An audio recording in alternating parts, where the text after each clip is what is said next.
This presentation describes the concepts behind stratified covariate balancing. This brief presentation was organized by Dr. Alemi.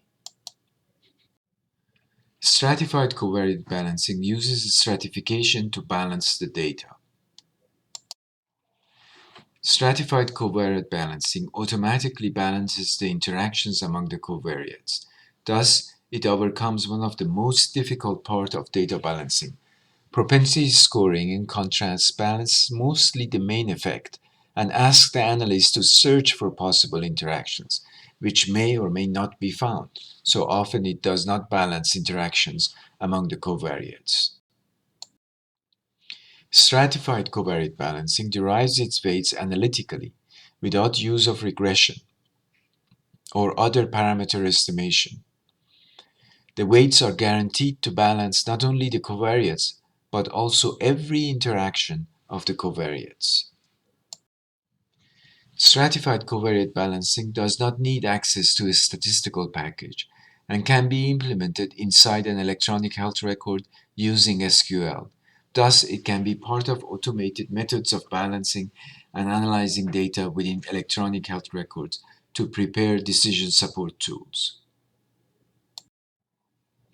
Stratified covariate balancing software packages are available. I will describe the methods using SQL coding. The first step is to divide the data into subgroups. In SQL, the group by command produces combinations of all covariates.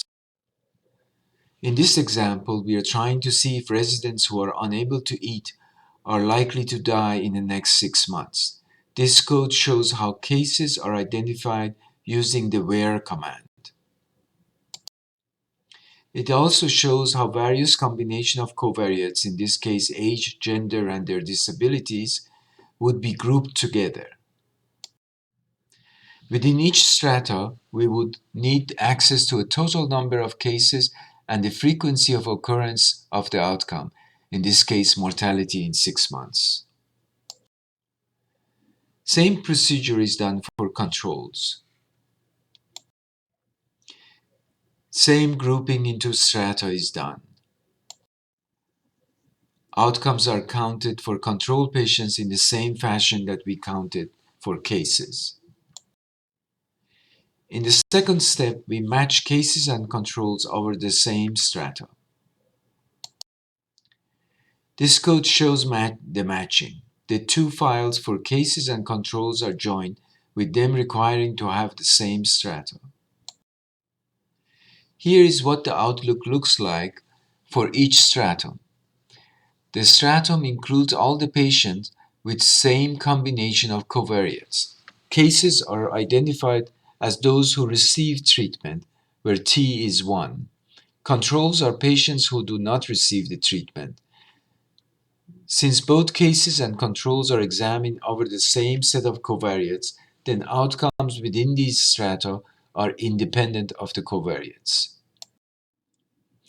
For cases, we report their co-occurrence with the outcome. Thus, the count A in the stratum I shows the number of cases with the outcome. Similarly, the count B shows the number of cases without the outcome. A plus B in the stratum I shows the total count of cases in the stratum. Similarly, the count C shows the number of controls with the outcome, and D shows the number of controls without the outcome. C plus D in the stratum I show the total number of controls.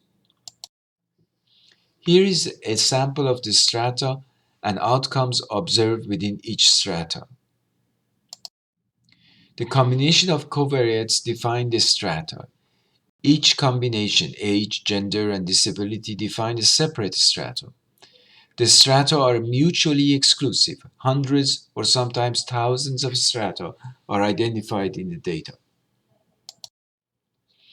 Within each strata, we count the total number of cases. These totals are used in the weighting procedure to guarantee that the combination of strata occur equally in cases and controls.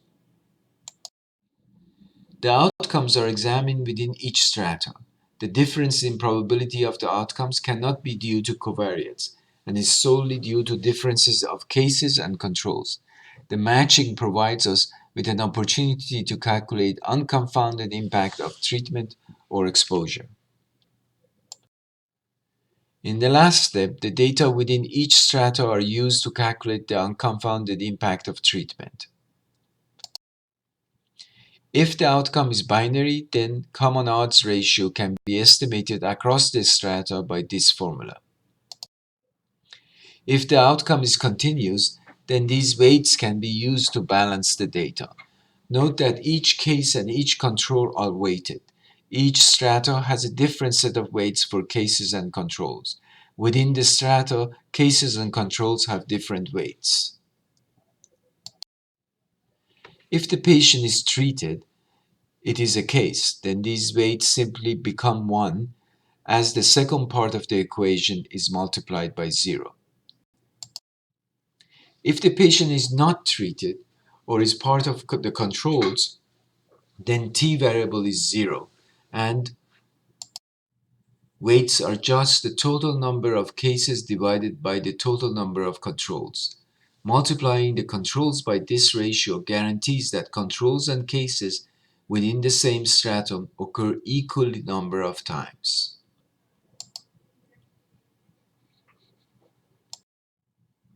Multiplying the controls by this ratio guarantees that controls and cases within the same strata occur equal number of times. This weighting procedure translates to switching the distribution of controls to the frequency of cases. For example, we can switch the count of controls in strata 4. This is the strata for patients who are above 85 years old, male, and have 7 disabilities. We would replace 22,220 with 11,336. We can multiply each control by the weights, or we can simply switch the distribution and be done. This plot shows what happens when you switch the distribution or weighted data according to the method of stratified covariate balancing. The odds of various covariates across cases and controls changed to 1 to 1. For example, the odds of being unable to transfer changes from 4 to 1 to 1 to 1. Unable to transfer now occurs equal number of times among treated cases and untreated cases, controls.